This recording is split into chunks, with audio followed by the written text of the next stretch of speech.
ॐ श्रौत्रार्हन्ति च निर्गुण्यैर्महर्षिभिरहरिवन्तोऽष्टूयमानोऽप्यगुणो विभुर्विजयतेतरां पूर्वार्धे कथितास्तुर्यपञ्चमाध्यायवर्तिनः प्रत्यया अथ कथ्यन्ते तृतीयाध्यायगोचराः। नमस्सर्वेभ्यः श्रोतृभ्यः भवद्भ्यः।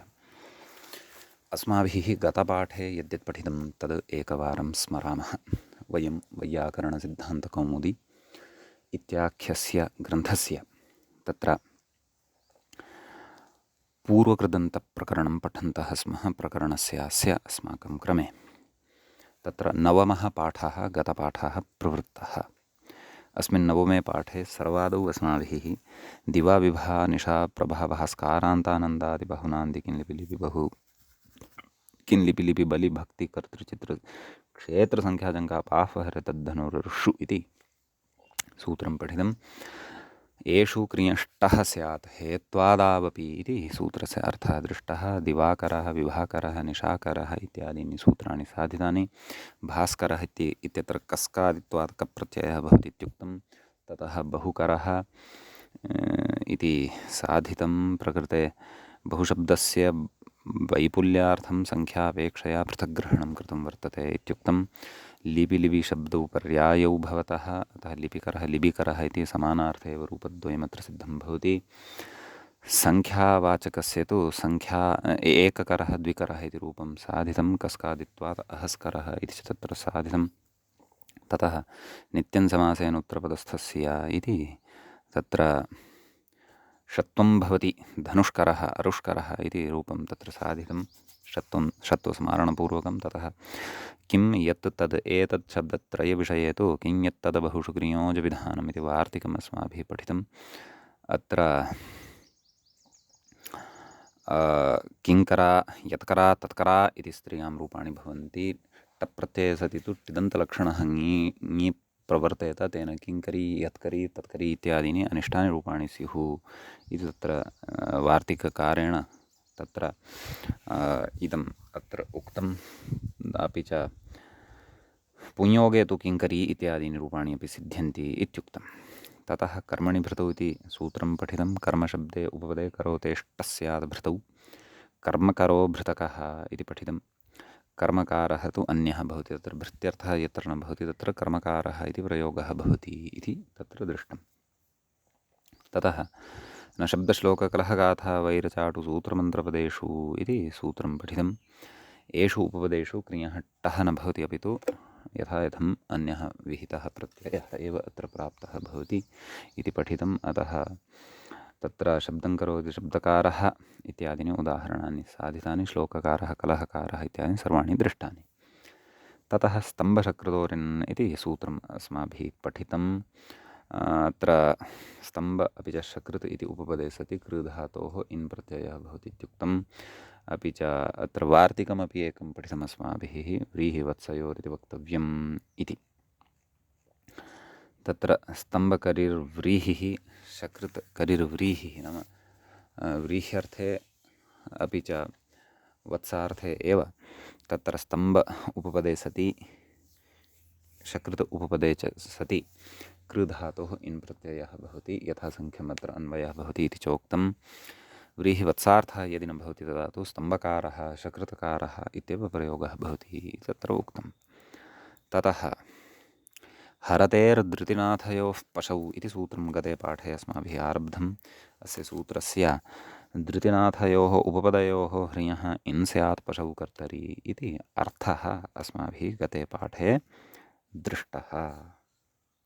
गतपाठस्य अन्ते व्याख्यायाः पङ्क्तयः इत्थम् आसन्। व्रीहिवत्सयोरिति व्रीहौ वत्से च कर्तरि इत्यर्थः। स्तम्भशकृतोर्यथासङ्ख्यमन्वयः। स्तम्भकरिर्व्रीहिरिति स्तम्भं तृणनिचयं करोति इति विग्रहः। हरतेर्धृतिनाथयोः धृतिः चर्म भस्त्रिका धृतिहारः श्वा इति वृत्तिः इति एतावत् पर्यन्तं व्याख्याभागं च वयं गते पाठे पठितवन्तः।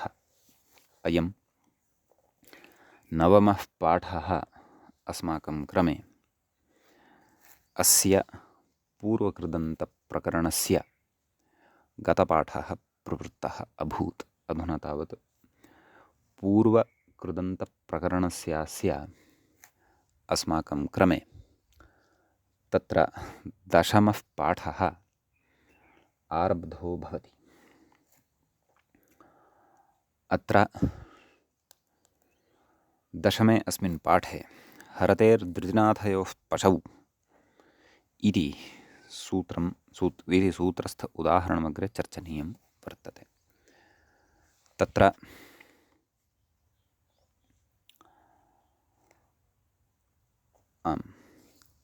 मूलं पश्यामः यदि तत्र उदाहृतं दृश्यते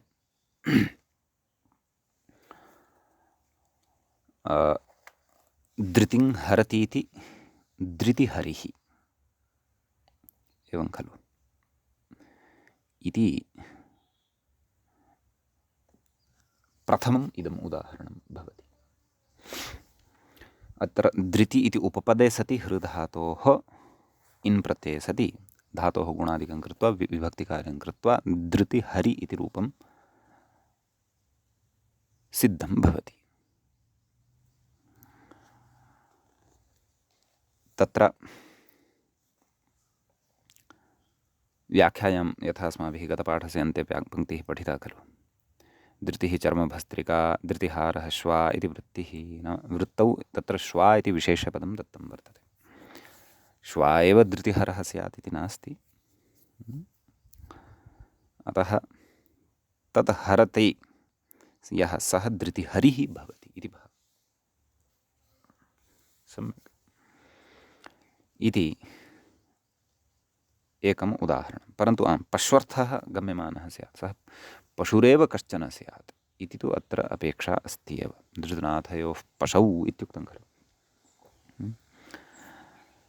नाथशब्दस्य विवरणं नासारज्जुमिति। मूले नाथं नासारज्जुं हरतीति नाथहरिः एवं खलु। नाम नासिका व्याख्याता कथयति नासिको किमस्ति व्याख्यायां नासिका प्रोतरज्जुमित्यर्थः। नाम तत्र नासिकायां रज्जुं स्थापयामः खलु, तदर्थं नाथशब्दः व्यवह्रियते एवं खलु। नाम नासिकायां स्थाप्यते या रज्जुः अथवा यः नाथः, तं नाथं हरति यः पशुः वृषभः इत्यादिः, सः तत्र नाथहरिः इत्युच्यते। तर्हि पश्वर्थः अत्र गम्यमानः भवति एवं खलु। पशौ किं नाम पश्वर्थः यत्र न भवति तत्र तु अणप्रत्ययः एव भवति। धृतिहारः नाथहारः इति व्याख्याता कथयति नासिकाग्रोतरज्जौ नासिकाप्रोतरज्जुके नासिकाप्रोतरज्जुके पशुविशेषे रूढोऽयं कः अयं शब्दः इति भावः। तत्र नासिकाप्रोतरज्जुके नाम नासिकायां यस्य रज्जुः भवति तादृश पशोः कथनाय अयं शब्दः रूढः वर्तते। सम्यक् नाथहरिः पशुः एषः वर्तते एवं खलु। तत् पशूनां नियन्त्रणाय स्थाप्यते खलु एतादृशम्। अतः तत्र इदं प्रयुज्यते। तादृशपशूनां कृते एतादृशः शब्दः अयं प्रयुज्यते। यत्र तु अयमर्थः न तत्र तु अण भवति इति उक्तमेव। धृतिहारः नाथहारः धृतिं हरति यः, परन्तु सः पशुः नास्ति, मानवः पक्षी वा अथवा अन्यः कोऽपि, सः धृतिहारः नाथहारः एवं कर्मण्यणा सिद्ध्यन्ति एते। अग्रिमं सूत्रं पश्यामः। अग्रिमसूत्रं प्रति व्याख्याता इङ्गितं करोति, कथयति फले ग्रहिः। तत्र मूलं पश्यामश्चेत् समग्रं सूत्रं भवति फले ग्रहीरात्मं भरिश्च इत्यस्ति। तत्र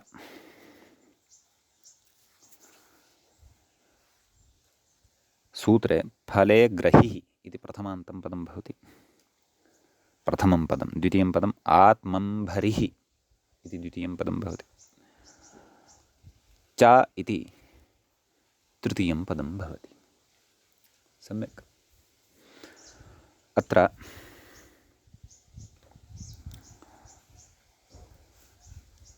कथयति, व्याख्याता किं कथयति, ग्रहेरिन् इति तद् मूले एव अस्ति। आदौ उदाहरणं कथयति, फलानि गृह्णाति फले ग्रहिः। फलानां ग्रहणं करोति यः सः फले ग्रहिः। तत्र व्याख्याता कथयति, उपपदस्य एदन्तत्वं ग्रहेः इन् प्रत्ययश्च निपात्यते इति। एदन्तत्वम् इन् इति प्रत्ययः च अत्र निपात्यते। सम्यक्। अतः प्रकृते फल इति उपपदे सति ग्रहधातोः इन् प्रत्ययः भवति। फले ग्रह इ, फलग्रह इ, अपि च एदन्तत्वं फल इत्यत्र लकारोत्तरवर्ती यः अकारः वर्तते तस्य निपात्यते। अतः फले ग्रहि इति रूपं सिद्धं भवति। एवमेव अग्रे कथयति, आत्मानं बिभर्ति इति आत्मम्भरिः। अग्रे च कथयति, आत्मनो मुमागमः भ्रियः इन् निपात्यते इति भावः। तत्र मूले द्रष्टव्यं किं कथयति, ग्रहेरिन् इति, न तु गृहूग्रहणे इति ऋतुपदादित्यर्थः ग्रहधातुरेव अत्र अस्ति इति भावः।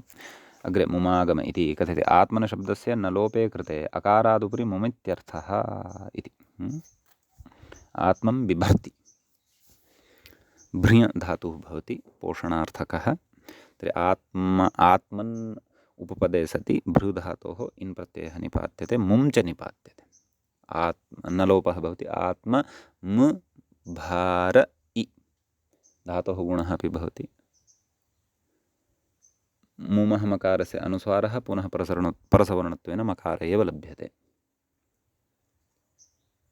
सत्यं, मुमः अनुस्वारः भवति, अनुस्वारत्वेन परसवर्णः भवति। अतः आत्मं भर इ तत्र विभक्तिकार्ये कृते सति आत्मं भरिः इति रूपं सिद्धं भवति।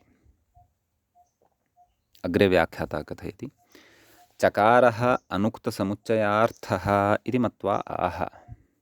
नाम अनुक्तस्यापि विषयस्य समुच्चयार्थाय चकारग्रहणम् अत्र कृतं वर्तते, अन्यथा चकारग्रहणस्य किं वा प्रयोजनम्? एवं खलु। अतः किमाह चात् कुक्षिम्भरी इति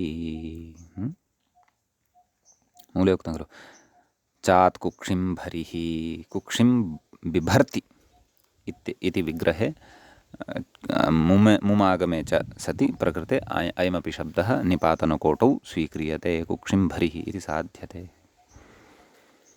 सम्यक्।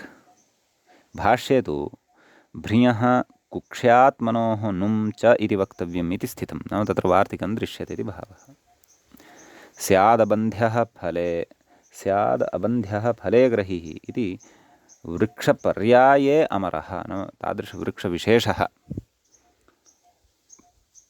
फले ग्रहिः भवति इति भावः।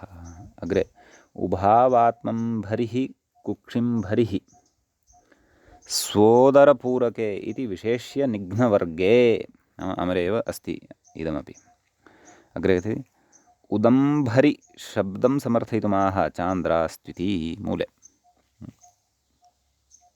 किं कथयति, चान्द्रास्तु आत्मोदरकुक्षिष्विति पेठुः।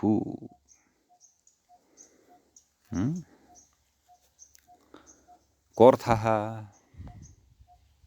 नाम चान्द्रवैयाकरणाः अथवा चान्द्रव्याकरणे फले ग्रहिरात्मम्भरिश्च इति अपेक्षया आत्मोदरकुक्षिषु एवं रीत्या सूत्रं पठितं वर्तते।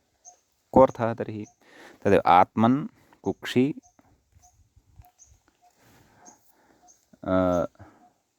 आत्मन् उदर कुक्षि एषु उपपदेषु सत्सु धातोः इन् प्रत्ययः भवति। एवं खलु। अपि च मुमागमः, इति तैः पठ्यते। अतः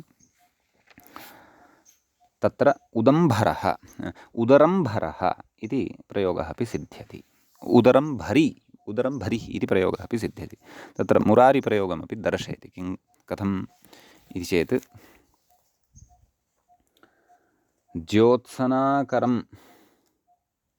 ज्योत्सनाकरम्भम्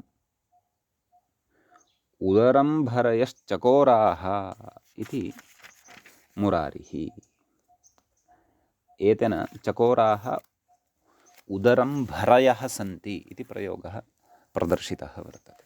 उदरम्भरयः न उदरम्भरिः उदरम्भरी उदरम्भरयः हरिशब्दवत् पुंसि एवं खलु। अतः चान्द्रव्याकरणानुसारम् एते अन्ये इत्थं प्रयोगाः एते अपि सिद्ध्यन्ति इति भावः। सम्यक्। इति एतावान् विशेषः एतत् सूत्रगतः भवति। इदानीं वयम् अग्रिमं सूत्रम् अत्र पठामः। अग्रे मूले व्याख्यायां च सूत्रं पठितं वर्तते। एजेः खश् इति। व्याख्याता कथयति एजेः इति ण्यन्तस्य एजृधातोर्ग्रहणं न तु इकानिर्देशः व्याख्यानादिति भावः। एजृकम्पने इति धातुः पूर्वं पठितः खलु अस्माभिः, तस्य ग्रहणं वर्तते। अतः तस्य पञ्चम्यन्तमिदम् इकानिर्दिष्टं वर्तते। एजेः खश् इति अपि प्रथमान्तं भवति। व्याख्याता कथयति खकारशकारावितौ नाम प्रकृते खकारः शकारश्च इतसंज्ञकः वर्तते इति भावः।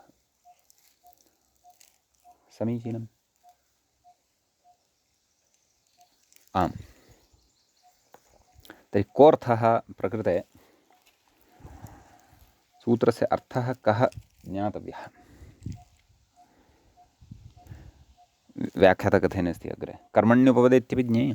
नाम कर्मण्युपपदे सति एजृकम्पने इति धातोः खश् इति प्रत्ययः भवति इति भावः। तत् कर्म किमपि स्वीकर्तुं शक्यते।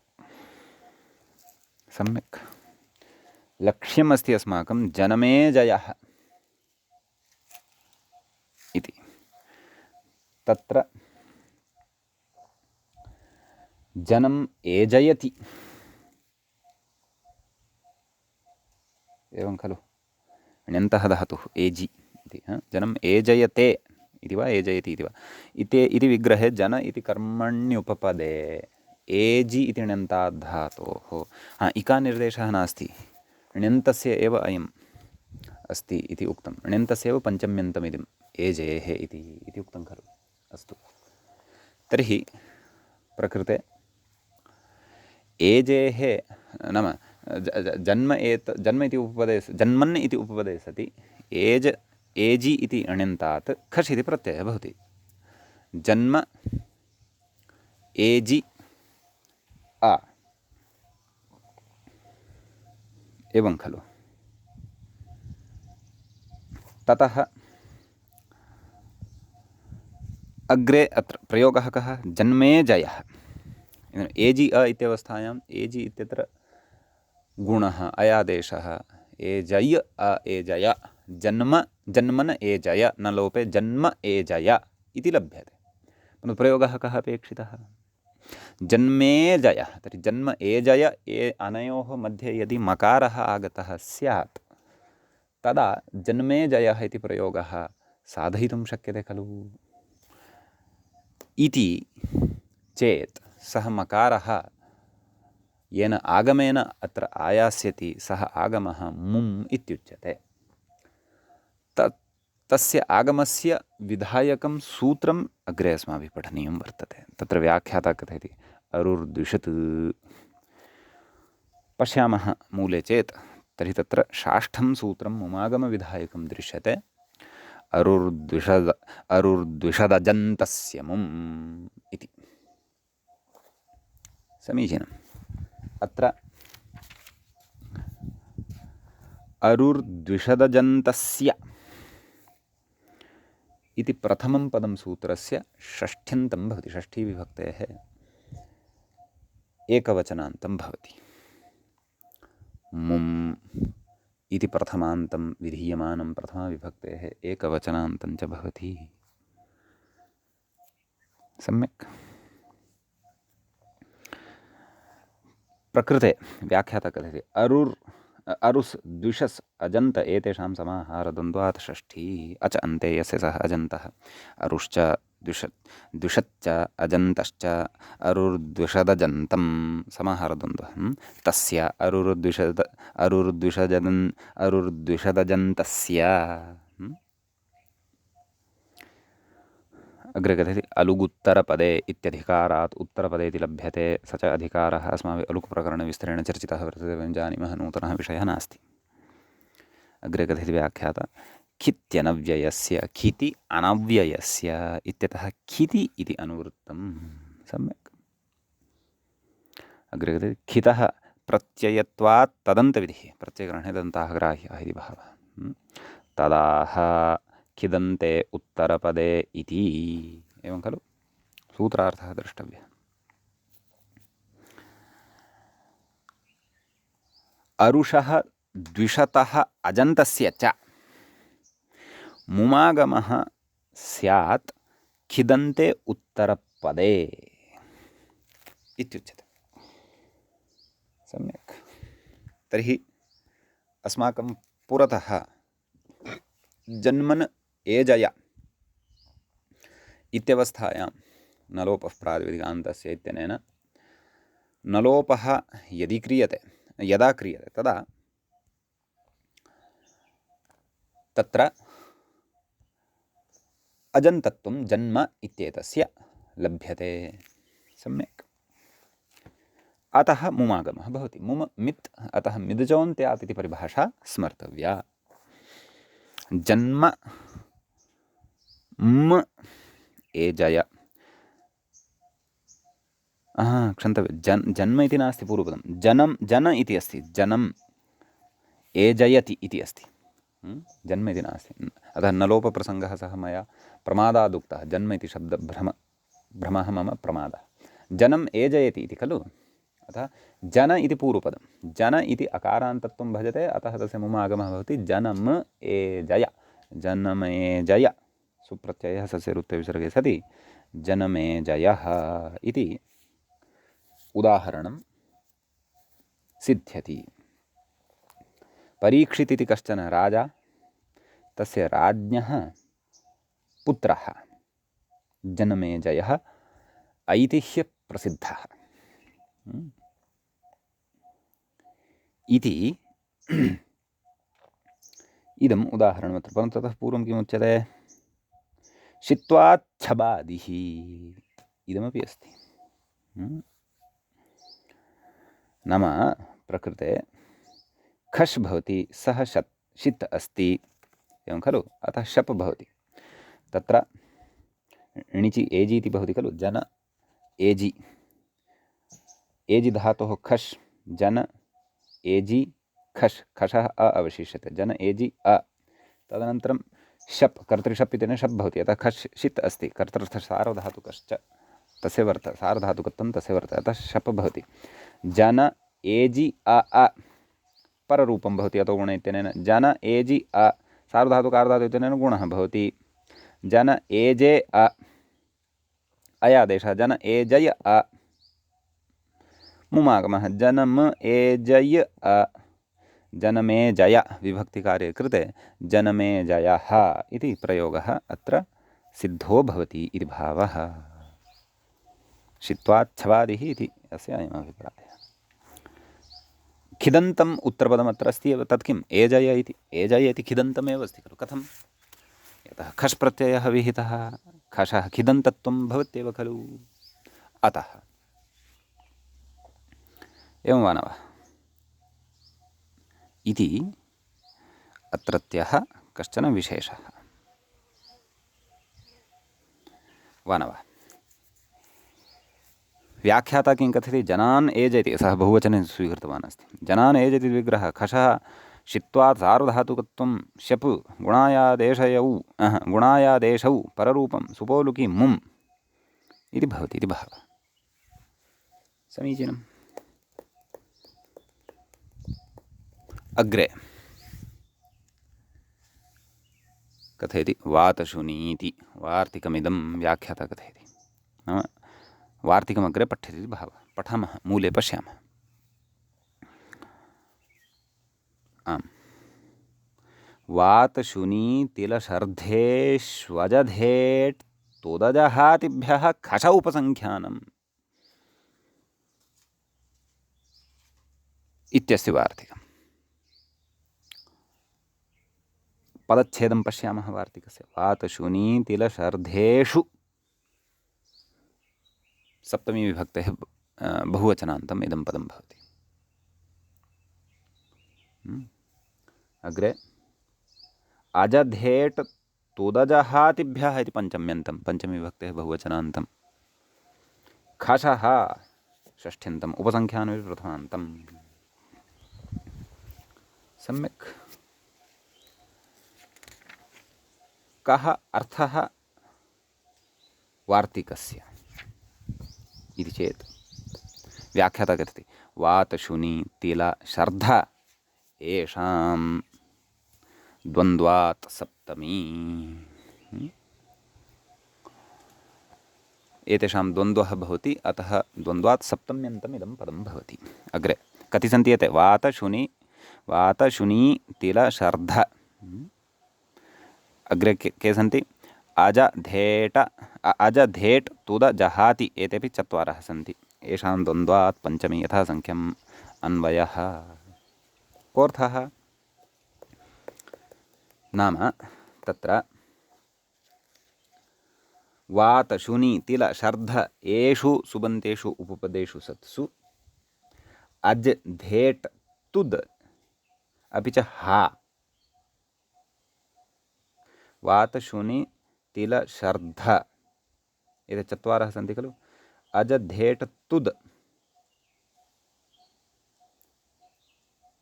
अपि च हा इत्यपि अस्ति खलु। कति कति सन्ति? वातशुनी तिल शर्ध चत्वारः सन्ति। अपि च अज धेट् तुद हा, सत्यं, धातवः अपि चत्वारः एव सन्ति खलु, अहमेव भ्रान्तः। अतः यथासङ्ख्यम् अत्र नियमः उपस्थितः भवति, यथासङ्ख्यमनुदेशः समानाम् इत्यनेन। कथयति नाम तत्र वार्तिकस्य अर्थः ज्ञेयः। येषु नाम वातादिषु उपपदेषु सत्सु अजादिभ्यः धातुभ्यः क्रमशः खशः खश् प्रत्ययस्य उपसङ्ख्यानं कर्तव्यमिति भावः। सम्यक्। उदाह्रियते वातमजा इति व्याख्याता कथयति वातमजाः मृगाः इति। वातम् अजन्ति, अजधातुः अत्र वर्तते, क्षेपणार्थकः। वात इति उपपदे सति अजधातोः तद् व्याख्याता कथयन्नेव अस्ति। वातम् अजन्ति इति विग्रहः सुपोलुकि मुम्। वात अज अ, वात अज खश्, खशः अ अवशिष्यते। खकारस्य शकारस्य च इति संज्ञा अस्ति इति अस्माभिः पठितमेव खलु। अतः वात म अज, वातमज, बहुवचने वातमजाः, वातमजौ, वातमजः, वातमजौ, वातमजाः इति एवम् अत्र विग्रहाः इति एवम् अत्र रूपाणि अस्माभिः ज्ञातव्यानि। सम्यक्। शुनि इत्यादिषु तु कश्चन विशेषः अग्रे उच्यमानः वर्तते, तं विशेषम् आदौ पठामः। साक्षात् अव्यवहितम् अग्रिमं सूत्रमष्टाध्याय्याम् अत्रापि पठ्यमानं वर्तते, ह्रस्वविधायकम्। सम्यक्। शुनिन्धयः तिलन्तुदः शर्धञ्जाहाः इत्यादयः प्रयोगाः साधनीयाः सन्ति। शुनिन्धयः इत्यत्र विशेषः पठनीयः अस्ति, तदर्थं सूत्रं पठ्यते। ततः पूर्वं व्याख्याता कथयन् अस्ति, अथ शुनीन् धयतीति विग्रहः। शुनीशब्दे उपपदे धेटः खशि अयादेशे पररूपे शुनीधय इति स्थिते आहा मूले व्याख्यायां च सूत्रं वर्तते, खित्यनव्ययस्य, खिति अनव्ययस्य इति विग्रहो भवति। खिति इति सप्तम्यन्तं, ख इति यस्य सः खित्, अनव्ययस्य इति षष्ठ्यन्तं, षष्ठीविभक्तेः एकवचनान्तं भवति। न अव्ययम् अनव्ययं तस्य अनव्ययस्य एवम् अत्र उदाह्रियते। समीचीनम्। तत्र ह्रस्वः स्यात् कथयति, सूत्रार्थः पठनीयः। खिदन्ते परे पूर्वपदस्य ह्रस्वः स्यात् नाम तदेव कथयति, इको ह्रस्वोऽङ्यो गालवस्य इत्यतः तदनुवृत्तेरिति भावः, नाम ततः ह्रस्वशब्दस्य अनुवृत्तिः भवति इति भावः। कथयति अत्र ह्रस्वश्रुत्या अचः इति उपस्थितं द्रष्टव्यं, नाम अचश्च इति परिभाषा उपतिष्ठति इति भावः। सम्यक् सूत्रार्थः तदेव उत्तरपदे इति अधिकारे एव इदमपि भवति, अतः पूर्वपदस्य अत्र आक्षेपः भवति। सूत्रार्थः द्रष्टव्यः, खिदन्ते परे पूर्वपदस्य ह्रस्वः स्यात्, ततः इदानीं खिदन्तम् उत्तरपदं तु वातमजा इत्यत्रापि आसीदेव खलु, परन्तु तत्रापि यद्यपि ह्रस्वः कर्तुं शक्यते, परन्तु ह्रस्वः एव खलु आदौ कर्तव्यश्चेत् पर्जन्यवल्लक्षणप्रवृत्त्या कर्तव्यं स्यात्, न क्रियते चेदपि क्लेशो नास्ति। अतः तत्र इदं नोक्तं, यत्र अपेक्षा अस्ति तत्रैव उक्तम्, एवं खलु। खिदन्ते परे पूर्वपदस्य ह्रस्वः स्यादित्युच्यते, ततः मुं, नाम आदौ ह्रस्वः प्रवर्तते तदनन्तरं मुं भवति इति भावः। व्याख्याता कथयति, पूर्वं मुमि कृते तु अजन्तत्वाभावात् ह्रस्वो न स्यात् इति भावः। नाम यदि तत्र उक्तं खलु व्याख्यानं, पूर्वं ह्रस्वे कृते ततः मुम् इत्यर्थः। पूर्वमुमि कृते तु अजन्तत्वाभावात् ह्रस्वो न स्यात्, नाम यदि मुम् आदौ कृतः तर्हि ह्रस्वाय अवसरः एव न स्यात् खलु। ह्रस्वान्तता न लप्स्यते, हलन्तत्वं लप्स्यते। तथा चेत् ह्रस्वविधानं व्यर्थं स्यात्, व्यर्थं स ज्ञापयति यत् आदौ ह्रस्वेन एव भाव्यं, पश्चात् मुमा इति भावः। एवं खलु। अग्रे श्रद्धञ्जहाहमाशाः, नैव आदौ शुनिन्धयः इति साधितं खलु अस्माभिः। शुनिधय इत्यवस्थायां ह्रस्वे सति शुनिमधय मकारस्य अनुसारस्य परसवर्णत्वेन नकारः लभ्यते, शुनिन्धयः इति प्रयोगः सिद्ध्यति। शुनीन्धयति इति विग्रहे। सम्यक्। अग्रे उदाहरणमूले अस्ति तिलन्तुदः। तिलान्तुदति, अत्र तुदधातुः व्यथनार्थेन तिलानां विकीर्णनं करोति यः, सः तिलन्तुदः। एवं खलु। तर्हि तिल इति उपपदे सति तुदधातोः खष् प्रत्ययः अवशिष्यते, केन? वार्तिकेन। अत्र तु आदौ एव ह्रस्वः अस्ति इति कृत्वा पुनः ह्रस्वविधानं नात्र अपेक्षितम्, अतः प्रकृते मुम् आगमः, तदनन्तरम् अनुस्वारः परसवर्णादिकं कृत्वा तिलन्तुदः इति रूपं सिद्धं भवति। तदनन्तरमस्ति शर्धञ्जहाहमाशाः। शर्धञ्जहति अथवा शर्धञ्जहाति, एकवचने चेत् जहाति, बहुवचने चेत् जहति। शर्ध इति उपपदे सति तत्र ओहाक् त्यागे इति धातोः, हा इति धातोः तत्र वातशुनीतिल शर्धेष्वजधेट् तुदजहातिभ्यः खश उपसंख्यान्वितेन खश प्रत्ययः। शर्ध हा खश् तत्र शप् भवति, तस्य जुहोत्यादिभ्यः श्लुः इत्यनेन श्लुः भवति, ततः श्लौ इत्यनेन द्वित्वं भवति। शर्ध हा अ अर्थात् खशः अवशिष्टः अ। कुहोश्चुः शर्ध आदौ तत्र तद् हकारस्य कुहोश्चु इत्यनेन चुत्वं भवति खलु। शर्ध जा हा अ, शर्ध जहा अ, एवं खलु। शर्ध जहा इति भवति, नाम प्रकृतिपररूपं तु न भवति, परन्तु दीर्घः भवति। शर्ध जहा, अतः मुमागमः केन अरुर्द्विषदजन्तस्य मुम्। शर्ध म जहा अनुस्वारः परसवर्णत्वेन ञकारः लभ्यते। शर्धञ्जहाः माशाः एवं खलु।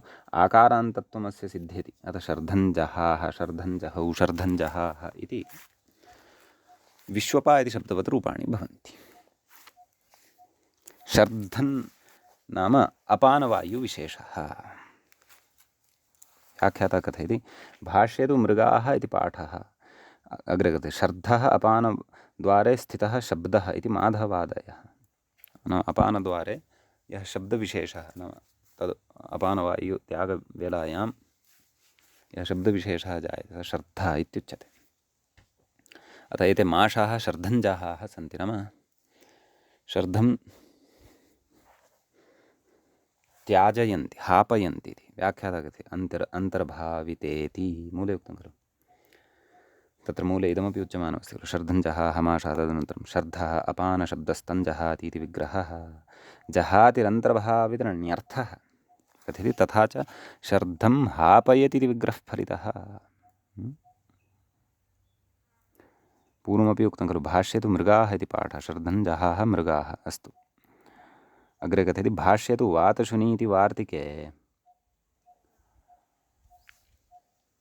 गर्धेवीति पठितम्।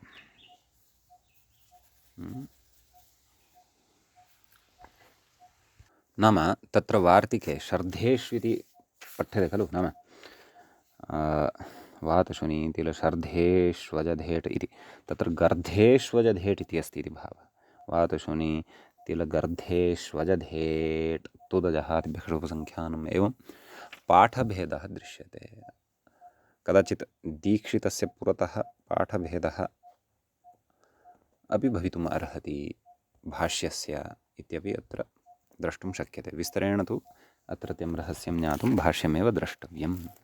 सम्यक्, अस्तु इति एतावान् विशेषः कित्यनव्ययस्य इति सूत्रगतः भवति। आम्, अपि च उक्तवान् खलु जहाति अत्र अन्तर्भाविरण्यर्थः वर्तते। अन्तर्भावितरण्यर्थः धातूनाम् अनेकार्थत्वादेव गृह्यते इति भावः। समीचीनं। ततः अग्रे कथयति नासिका।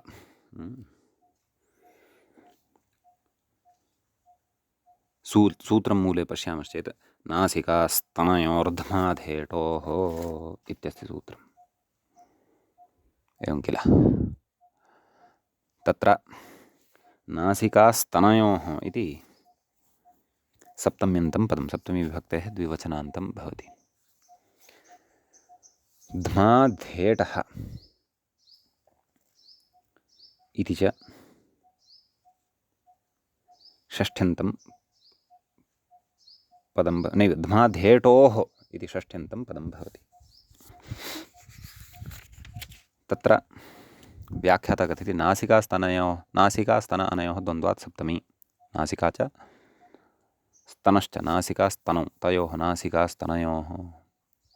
ततः ध्माधेटोः, ध्मा च धेट् च, ध्माधेटौ तयोः ध्माधेटोः कथयति द्वन्द्वात् पञ्चम्यर्थे षष्ठी नाम इतरेतरयोगद्वन्द्वः वर्तते तथापि अत्र या षष्ठी वर्तते सा षष्ठी पञ्चम्यर्थे वर्तते सम्यक् व्यत्ययेन खश् इति शेषः नाम नासिकास्तनयोः उपपदयोः यथासङ्ख्यं ध्मा अपि च धेट् इति आभ्यां धातुभ्यां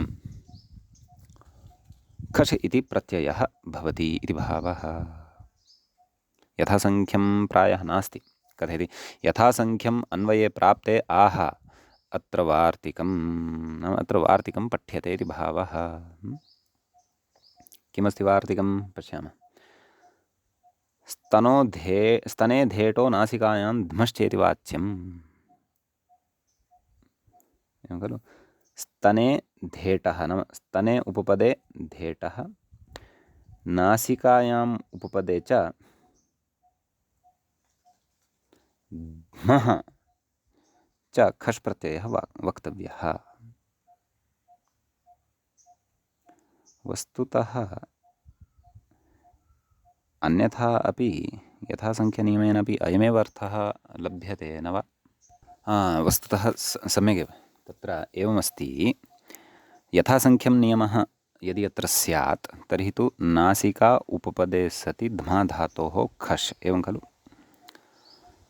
स्तने उपपदे च सति धेट धातोः खश् परन्तु एषः यथासङ्ख्यनियमः नापेक्षितः तत्र स्तने उपपदे सति धेट धातोः खश् परन्तु नासिका उपपदे सति ध्मा धातोः धेट धातोः इति धातुद्वयादपि खश् भवतु एतदर्थम् इदं वार्तिकं वार्तिकस्य स्वारस्यमपि इदमेव वर्तते उदाहरणे विषयः इतोपि स्फुटीभविष्यति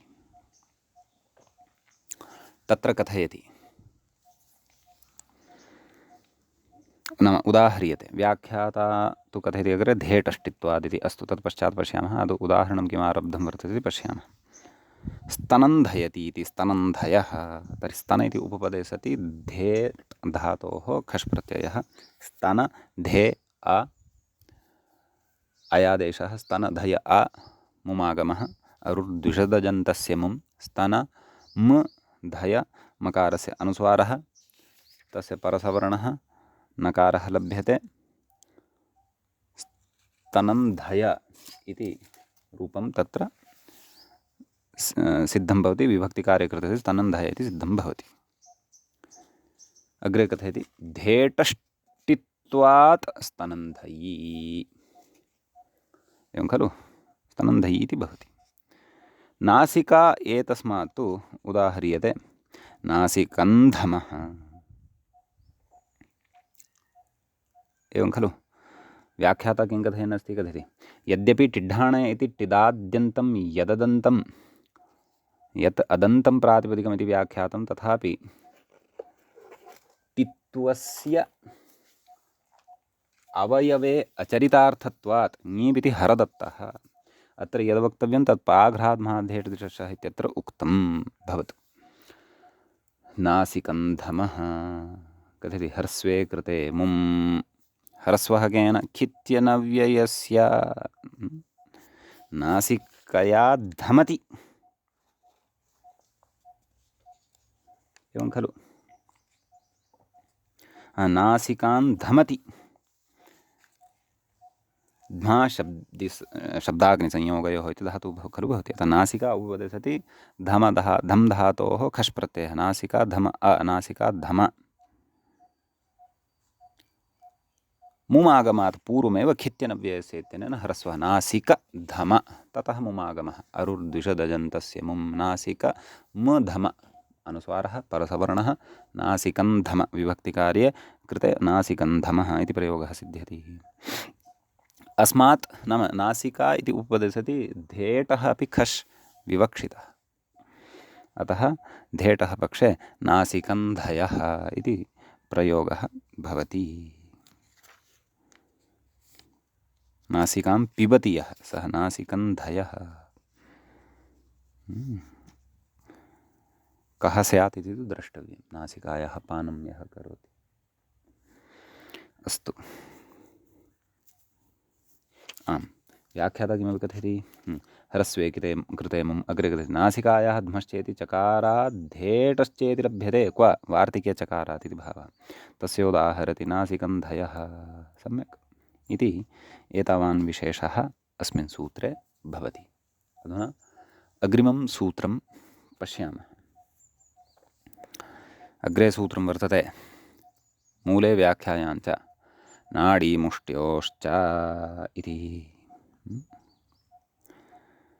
नासिकास्तनयोर्ध्माधेटो इत्यतः ध्माधेटो इत्यनुवर्तते कर्मण्यण् इत्यतः कर्मणि सुपिस्तः इत्यतः सुपि एजेः खश् इत्यतः खश् धातोः प्रत्ययः परश्च एते च अधिकाराः प्रकृते लभ्यन्ते।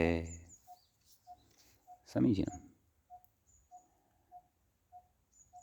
ततः कथयति यथा संख्यन्नेष्यते इति व्याख्याता कथयति। मूले पश्यन्तु, आदौ सूत्रार्थं पश्यामः। एतयोः उपपदयोः, कयोः उपपदयोः? नाडीमुष्ट्योः। नाडी इति उपपदे, मुष्टि इति उपपदे च, नाडिश्च मुष्टिश्च नाडीमुष्टिः, तयोः नाडीमुष्ट्योः। एतयोः उपपदयोः कर्मणोः नाम कर्मभूतौ च एतौ स्याताम्।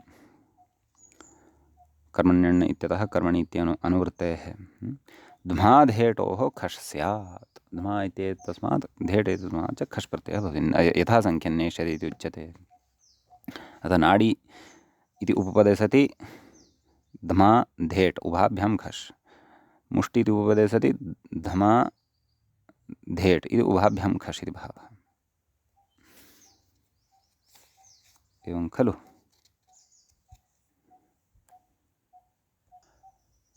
अपि च एकं विशेषं गत उदाहरणे वक्तुं विस्मृतवान्। नासिकं धमः इत्यत्र धातुः ध्मा अस्ति, पदस्य पाघ्राध्मा इत्यनेन धमादेशः भवति।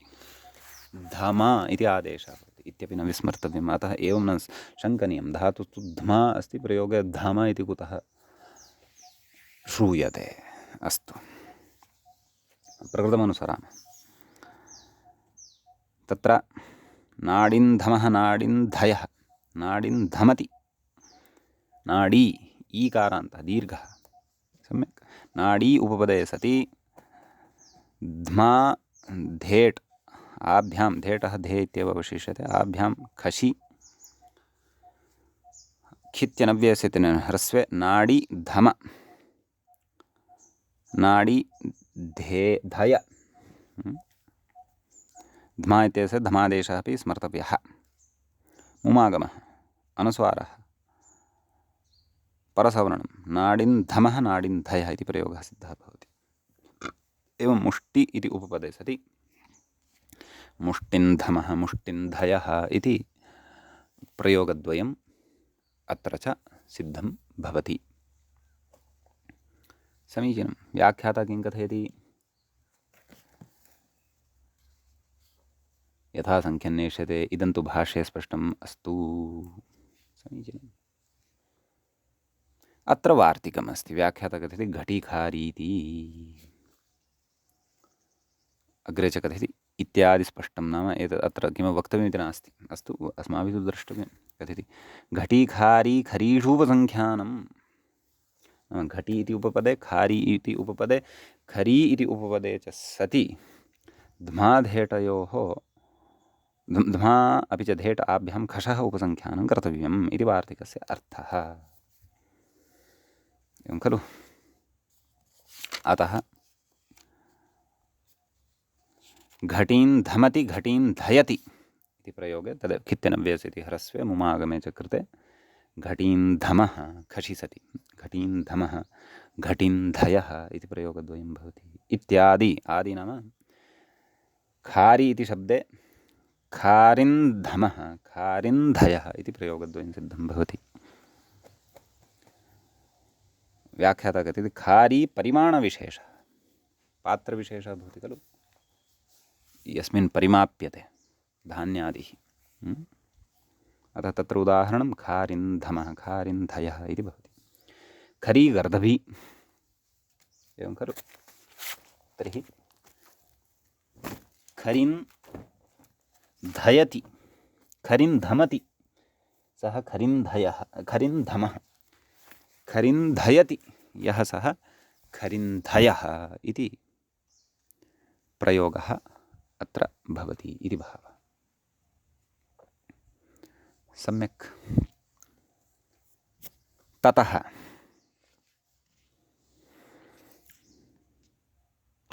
एतद् वार्तिकगतः एतद् सूत्रगतश्च विशेषः अत्र सम्पन्नः। अग्रिमं सूत्रम् अधुना द्रष्टव्यं वर्तते। कथयति व्याख्याता उदिकूले, मूले पश्यामश्चेत् उदिकूले रुजिवहोः इत्यस्य सूत्रम्। तत्र उदि इति सप्तम्यन्तम् उद् इति शब्दस्य भवति, कूले इति सप्तम्यन्तं कूल इति शब्दस्य भवति, रुजिवहोः इति रुजिश्च वह च रुजिवहौ तयोः रुजिवहोः इत्येतस्य च भवति इति भावः। प्रकृते कर्मण्यण् इत्यतः कर्मणित्यनुवर्तते, सुपिस्थः इत्यतः सुपित्यनुवर्तते, एजेः खश् इत्यतः खश् इत्यनुवर्तते, धातोः प्रत्ययः परश्च एते अधिकाराः अत्र लभ्यन्ते। व्याख्याता कथयति उदीति दिग्योग-पञ्चम्यर्थे सप्तमी, पञ्चम्यर्थे सप्तमी अस्ति एषा। उदः परे इति अर्थः लभ्येत। तर्हि रुजिवहोरिति पञ्चम्यर्थे षष्ठी, रुजिश्च वहिश्च रुजिश्च वह च रुजिवहौ तयोः रुजिवहोः इति उक्तः खलु विग्रहः। रजोभङ्गे तुदादिः नाम सः अत्र रुजि इत्यत्र सः धातुः ग्राह्य इति भावः। कथयति अत्र रुजेः सकर्मकत्वात् कर्मण्युपपदे इति लब्धं, तेन कूलं विशेष्यते, न तु उच्छब्दः विशेष्यते इति भावः। सः न विशेष्यते, कूलं विशेष्यते इति भावः। तस्य असत्त्ववाचित्वात् नाम उद् इति शब्दस्य तु असत्त्ववाचित्वं भवति, तदाह उत्पूर्वाभ्याम् इत्यादि सूत्रार्थः द्रष्टव्यः। उत्पूर्वाभ्यां नाम उद् इति उपसर्गः यदा पूर्वं भवति तदा आभ्याम्, आभ्यां काभ्यां रुजधातोः वह धातोश्च रुजो भङ्गे इति उक्तं खलु तौदादिकः। कथयति रुजिवहिभ्यां कूले नाम कूलार्थे गम्यमाने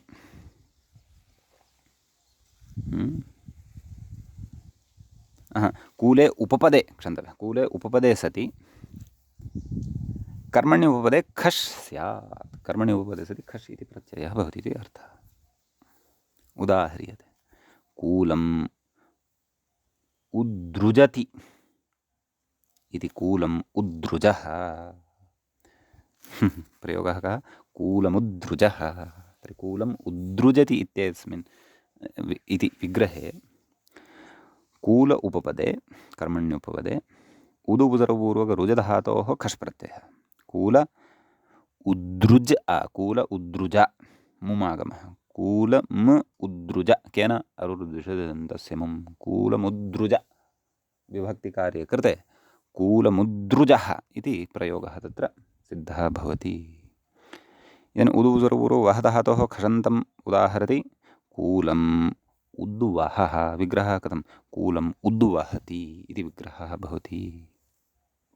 व्याख्याता कथयति कूलमुद्रुजति सुपोलुकि मुमिति भावः, एवं खलु, एवमेव कूलमुद्वहः इति भावः, एवं खलु इति इदञ्च उदाहरणमत्र सिद्धः भवति। नाम तटप्रदेशस्य विशेषणम् इदं भवति, कूलम् उद्रुजः तटः, कूलमुद्वहः तटः इति। तत्र कूलम् इति द्वितीयान्तं वर्तते इति न इति भ्रान्ति, नाम निष्पन्ने पदे सम्पन्ने पदे कूलम् इति द्वितीयान्तं वर्तते इति न भ्रमितव्यम्, एवं खलु, सः मुम् इति भावः। इति एतावान् विशेषः अस्मिन् सूत्रे भवति। अग्रिमं सूत्रमधुना पठामः। सूत्रं वर्तते वहाभ्रे लिहः इति।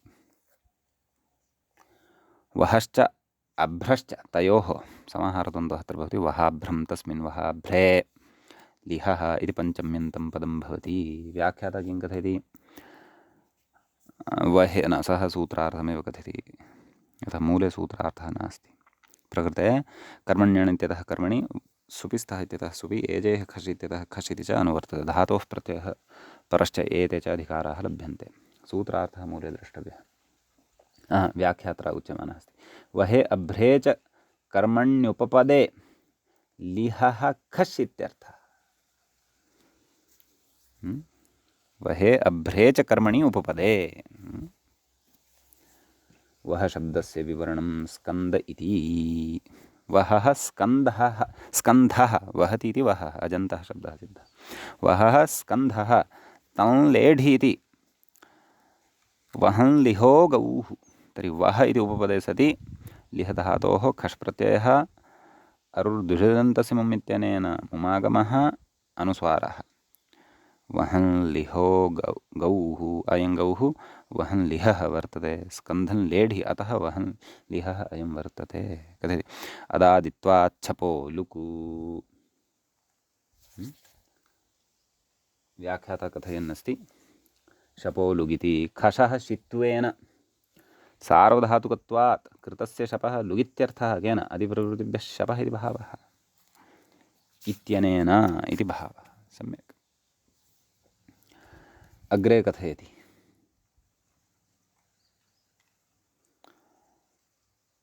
व्याख्याता तु किमपि न कथयति, मूले उदाहरणानि द्रष्टव्यानि। खशोङ्गित्वान्न गुणः।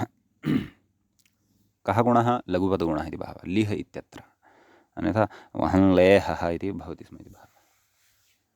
खशः ङित्वं केन?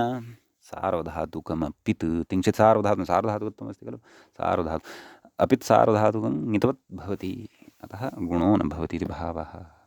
एवमेव अभ्रं लिहो वायुः, वहन् लिहः गौः इति साधितं, परन्तु अभ्र इति उपपदे सत्यपि भवति। अभ्रं लिहो वायुः। अभ्रं नाम मेघः। तं मेघं लेढि यः वायुः, सः अयं वायुः अभ्रं लिहः वायुः वर्तते इति उदाहरणस्य अर्थः भवति इति एतावांश्च विशेषः सूत्रे अत्र भवति। अग्रिमं सूत्रं पश्यामः। परिमाणे पचः इति अस्ति मूले व्याख्यायां च। परिमाणं प्रस्थादि नाम पात्रविशेषः। कर्मण्यण् इत्यतः कर्मणि, सुपिस्तः इत्यतः सुपि, एजेः खश् इत्यतः खश् धातोः प्रत्ययः परश्चैते अधिकाराः च लभ्यन्ते। व्याख्याता कथयति तस्मिन् कर्मणि उपपदे नाम परिमाणवाचके कर्मणि उपपदे पचेः खश् धातु खश् प्रत्ययः भवति इति भावः। अत्र परिमाणशब्दः न स्वीक्रियते, परिमाणवाचकः स्वीक्रियते व्याख्यानात्। उदाह्रियते प्रस्थं पचास्थाली। परिमाणविशेषः भवति प्रस्थ नाम प्रस्थे यावद्धान्यम् आयाति तावद्धान्यस्य पाकं कर्तुं शक्नोति एषा स्थाली, तादृशी एषा प्रस्थं पचास्थाली वर्तते इति भावः। तर्हि प्रस्थ उपपदत्वात् पचधातोः खश् प्रत्ययः अरुद्विषदन्तस्य मुम् इत्यनेन मुमागमः। प्रस्थं पच, मुमः मकारस्य अनुस्वारः, अनुस्वारस्य पुनः परसवर्णत्वेन मकारलाभः एव। प्रस्थं पच स्थाली इति स्त्रियाम्, अतः अदन्तलक्षणे टापि सति प्रस्थं पचा इति सिद्ध्यति इति भावः। अग्रे कथयति खारिं पचः कटाहः। कथयति व्याख्याता खारिं पच इति खित्यनव्येसे इति ह्रस्वः मुम्। एवं खलु, कथं विग्रहः? खारिं पचति इति विग्रहः परिमाणवाचकः खलु, अतः खारि इत्यनेन खारि परिमितः धान्यविशेषः अत्र गृह्यते इति भावः। एवं खलु, अतः प्रकृते खारी उपपदे सति पच धातोः खश् पूर्ववत् तस्य अवशिष्यते खारी पच मुम आगमात् पूर्वमपि खित्यनव्यस्य इत्यनेन ह्रस्वः इति व्याख्यात्र स्मारितमेव। खारी म पच अनुस्वारः पुनः परसवर्णत्वेन मकारः एव लभ्यते। खारिं पच विभक्तिकार्ये कृते सति खारिं पचः कटाहः, एषः कटाः खारिं पचः वर्तते। स्थाली चेत् खारिं पचा इति भवति। सम्यक् इति एतावान् विशेषः एतत् सूत्रगतः भवति। अद्यतनपाठे एतावानेव विशेषः भवतु। अग्रिमं सूत्रमादाय अग्रिमे पाठे उपस्थिताः भवामः। मङ्गलं कुर्मः। श्रौत्रार्हन्ति चणैर्गुण्यैर्महर्षिभिरहर्दिवं तोष्टूयमानोऽप्यगुणो विभुर्विजयतेतरां पूर्वार्धे कथिता स्तुर्यपञ्चमा अध्यायवर्तिनः प्रत्यया अथ कथ्यन्ते तृतीयाध्यायगोचराः। एवञ्च पूर्वकृदन्तप्रकरणस्यास्य अस्माकं क्रमे एषः दशमः पाठः सम्पन्नतां गतः। नमः सर्वेभ्यः श्रोतृभ्यः भवद्भ्यः।